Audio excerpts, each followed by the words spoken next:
da sua manhã. Na cidade, um giro de notícias no seu rádio. Mix Café. Mix Café, com Azambuja Júnior e Augusto Ferreira. A sua rádio. Estúdio Livre FM.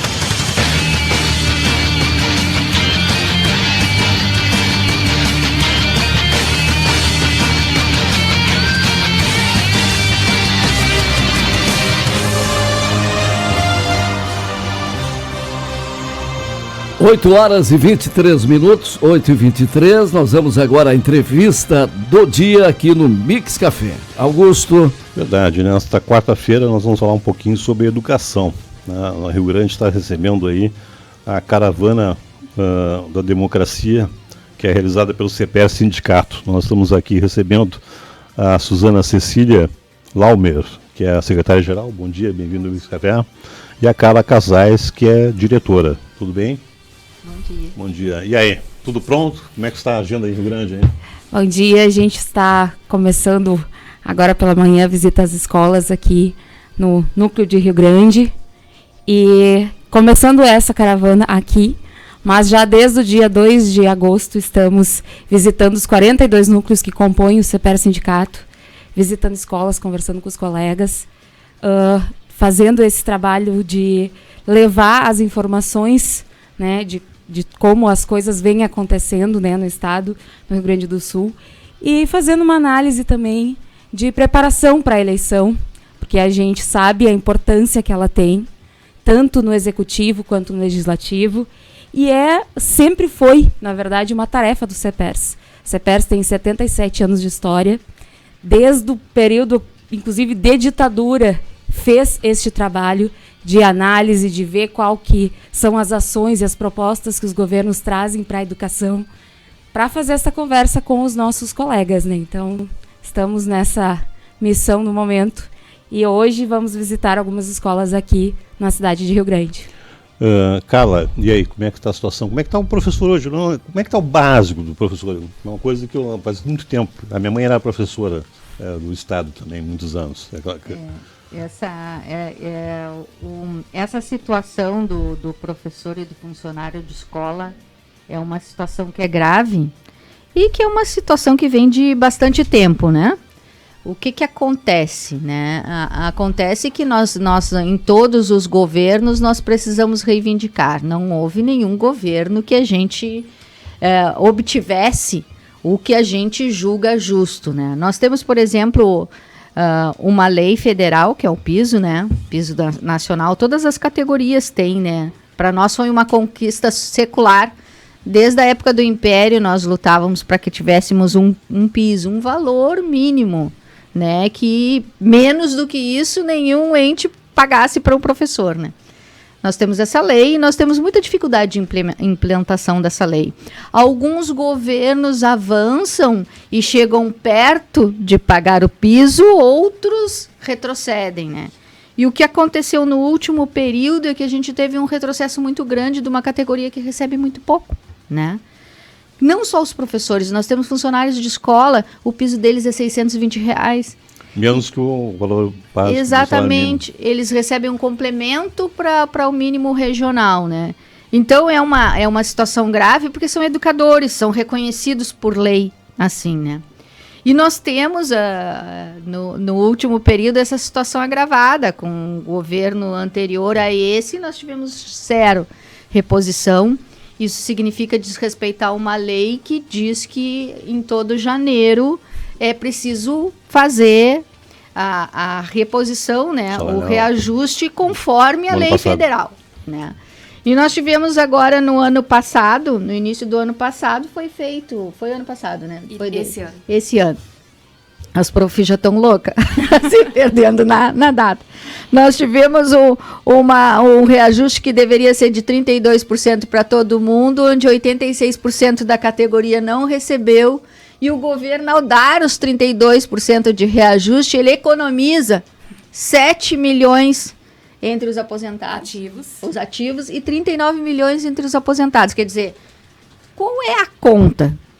Como é que, ao dar um reajuste, um dito reajuste, o governo consegue economizar, investir menos? Porque é investimento, né? A nossa discussão principal nas escolas, nos meios de comunicação, nosso debate com a sociedade é isso, a educação é investimento, não é gasto, né? E quanto antes isso for percebido e quanto isso antes for reconhecido, antes se dará o avanço da nossa sociedade, porque é através da educação. Está provado que países que tiveram um crescimento foi através da educação, né? Então é um debate que ele não é novo, a gente sabe quantas vezes já víamos aqui, eu mesmo já vi várias. Né? Mas a gente precisa reconhecer que tem governos que negociam com a gente, que tem governos que pretendem essa equiparação, tem governos que têm o esforço de fazer isso e tem governos que não, e tem governos que o retrocesso é muito grande, e é o que a gente tem observado, especialmente nos 2 últimos, o último e esse. Então, está vendo aqui a vantagem pessoal paga aos professores, e em dezembro de 2021 foi 8.348.000. Em janeiro de 2022 passou para 354 milhões. E a previsão é de menos quase 8 milhões em 2021, 2022. Na verdade, isso é por mês. Por mês. Essa diferença mensal. é mensal. Esses dados aqui, eles foram a comparação no dezembro de 21 e janeiro pós-reposição salarial, que deveria ter vindo, né? E que a gente viu nossos colegas, né, que têm sua carreira de muito tempo, de uma vida dedicada à educação, terem seus direitos perdidos e o dinheiro trocado de lugar no contra-cheque, porque foi isso que o governo fez no momento em que ele deu a reposição. Ele tirou das vantagens da vida toda e jogou para dentro do subsídio, como se isso fosse o aumento. Se fosse salário. E aí, muitos dos nossos colegas ganharam 20, 30, 40 reais depois de 7 anos. É complicada a situação. Né? E aí, uma coisa que eu faço bem questão de falar, que a gente, quando visita as escolas, né, conversando com os nossos colegas, tratando sobre os nossos colegas funcionários de escola, que são vitais para o funcionamento de uma escola, ela não vive, não existe, né, sem o secretário da escola, sem a limpeza, sem a merenda. Todo esse trabalho ele é fundamental. Quando veio a reposição de 6%, a gente recebeu de vários colegas nossos... Contra-cheques zerado. Contra-cheques, não. Um centavo. Sim, eu já digo zerado porque você sabe o que é. Né? É um verdadeiro absurdo, né? Que acaba... É um sentimento de revolta que gera na categoria. Principalmente o pessoal trabalhando em tempo de pandemia, né? No retorno da pandemia e tudo. E os funcionários trabalharam, né? Eles não os professores mais do que nunca, né? Porque essa questão do trabalho remoto é uma questão que acho que muita pesquisa vai ter que ser feita até que tenha dado científico para comprovar o fato de que a gente trabalhou muito mais. Não, é tipo de coisa, eu falo por experiência própria. Nós tiramos aqui no início da pandemia 15 dias, né? Nós trabalhamos mais em casa do que aqui.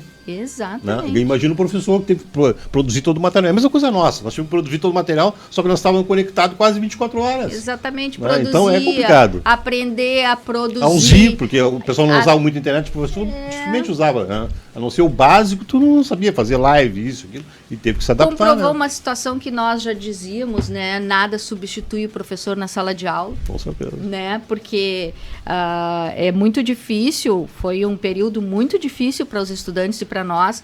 O acesso é um problema, muitos deles não tiveram durante todo o tempo da pandemia o acesso.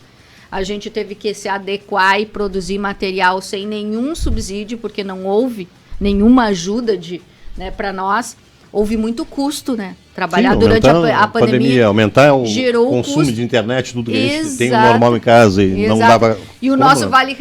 a gente está lembrando coisas para trás que dá até dói, mas o nosso vale transporte e tal foi retirado durante esse período e nós gastamos mais do que no deslocamento em casa. Mas isso e aí eu gosto de falar assim, qual é o momento histórico que a gente está vivendo e por que a gente faz o trabalho, né? Nós somos representantes de uma categoria. E eu acho que esse período é período de festa da democracia, onde a gente escolhe os representantes. E é super legítimo que os representantes da categoria venham e digam, olha, esse governo fez isso, esse fez isso, esse fez isso. Comparem e escolham. Porque é uma categoria que escolhe o patrão. Né? Ao votar, escolhe o patrão. Na sociedade, tu escolhe teu governo que tem impacto direto na tua vida. Tem, a gente sabe que tem. Mas, com relação a professores e funcionários de escola, é escolher o patrão. Então, o que a gente está fazendo com essa caravana é isso, debater como é que foi, o que aconteceu em todos os setores. E aí as pessoas terem condições de fazer a comparação e escolher. Porque defendemos isso, é muito bom que tenha eleição, é muito bom que tenha disputa, é muito bom que tenha projetos diferentes, né? Não, eu acho que a discussão é importante, né? Principalmente no momento que nós estamos vivendo de democracia, eu acho que o debate é importante, eu acho que é fundamental, nós temos que aprender, né? O voto é individual de cada um, né? Mas o debate não impede o debate, claro. O debate é fundamental, né? Então, o objetivo hoje é isso aí, vocês vão fazer o quê? Reunião no Juvenal ou não? Eu até não tenho aqui comigo a lista das escolas está com o núcleo, né? Quando a gente Juvenal tem alguma coisa ou não? Tem. Bibiano, Juvenal. As grandes escolas, as escolas mais afastadas também, são escolas aí que... Faltou na assessoria da imprensa, a Daiane mandar uma listinha para nós, que na próxima cobre a dona Daiane. Vou cobrar a dona Daiane, hein? Isso. Correria, né? E aí acaba atrapalhando, porque eu acho que é fundamental esse tipo de coisa. Quanto mais que nós estamos com a 98,5, também estamos na internet, no Facebook e também no YouTube. Então a informação sempre chega correndo na hora, né? Mas eu acho que é importante isso. Vai até 9 de setembro? 9 de setembro. Todo o Rio Grande do Sul. Todo o Rio Grande do Sul. Até o dia 9 de setembro vamos fazer essa maratona de cada dia num núcleo, numa cidade diferente, visitando o máximo possível de colegas para fazer essa conversa que é tão importante. Como é que está a aceitação do pessoal aí? Muito boa. As pessoas querem, eu acho que essa eleição tem essa característica, as pessoas querem conversar. As pessoas querem debater entre si, querem fazer uma escolha. Já teve momentos que foi mais difícil de fazer esse debate. As pessoas já acharam que não era necessário, que não era o espaço, né? Hoje as pessoas encaram com naturalidade que tem. A naturalidade que tem. Existem disputas de projetos diferentes e a gente quer ver qual o que a gente se adapta e cada um com a sua escolha com muita tranquilidade. Esse eu acho que é o fundamental, né? Com certeza. Uma coisa, eu acho que isso aí vai servir também, essa caravana vai servir para que depois das eleições vocês sejam convidados para o governo para conversar, né? Exatamente. Tanto que está saindo como o futuro, não sei. A gente lamenta muito que o último governo se negou a conversar com a gente. Em nenhum momento ele nos chamou para essa conversa. E fomos atendidos apenas após a renúncia. Aí o vice, né, que hoje é governador, nos recebeu uma única vez e nunca mais nos deu retorno. Então, que é uma tristeza que a gente sente por sermos uma categoria que somos em torno de 150 mil pessoas, entre professores e funcionários especialistas. Então, de fato, a gente ouve muito em ano de eleição que a educação é prioridade e às vezes a gente chega na hora e o passo vai para trás, né? Então... Bom, aqui estou recebendo aqui a relação dos contatos que vocês vão ter hoje. De manhã, Bibiana Agnella Nascimento. De tarde, Barão do Cerro Largo, Getúlio Vargas, 13 de Maio, Emílio Malé, Carlos Loréia Pinto, Almirante Tamandaré, Roberto Telechê e Silva Gama. Silva Gama nunca sendo. Grandes escolas do município que vão ter o debate, então, aí da caravana da democracia. Obrigado por isso. Nós estamos aqui no Mix Café sempre à disposição. Sabemos disso. Muito, muito bom, né? Que a gente sempre podemos contar com esse espaço. E é importante, né? Porque a gente tem que... A nossa voz, que a gente pretende é que ela reverbere, né? Nas escolas a gente tem um espaço. Mas a gente precisa que a população entenda a importância da educação para além do discurso, né? Porque no discurso, como diz a Suzana, sempre tem, né? Educação é prioridade, é fundamental. Mas que realmente isso aconteça na prática através dos governos, que é deles a tarefa, né? Então, se a sociedade entender isso, se a população entender isso e buscar a escola pública como um direito e como um espaço deles, eu acho que a gente pode avançar bastante. E nisso, as rádios nos ajudam muito. É a nossa voz chegando onde a gente não pode chegar. Legal. Por isso que a gente sempre agradece o espaço que vocês dão para nós. Bom evento em Rio Grande aí. Conte conosco sempre que precisar. Tá bem, obrigado. Agradecemos. Zambuja. Muito bem, a entrevista do dia estará postada na nossa página, também no nosso canal no YouTube. Vamos ao intervalo e já voltamos. Mix Café, com Azambuja Júnior e Augusto Ferreira. O agito da sua manhã. Na cidade, um giro de notícias no seu rádio. Mix Café. No ar, curiosidades do mundo. Tudo o que você sempre quis saber e nunca te contaram. Diversos estudos já apontaram que pessoas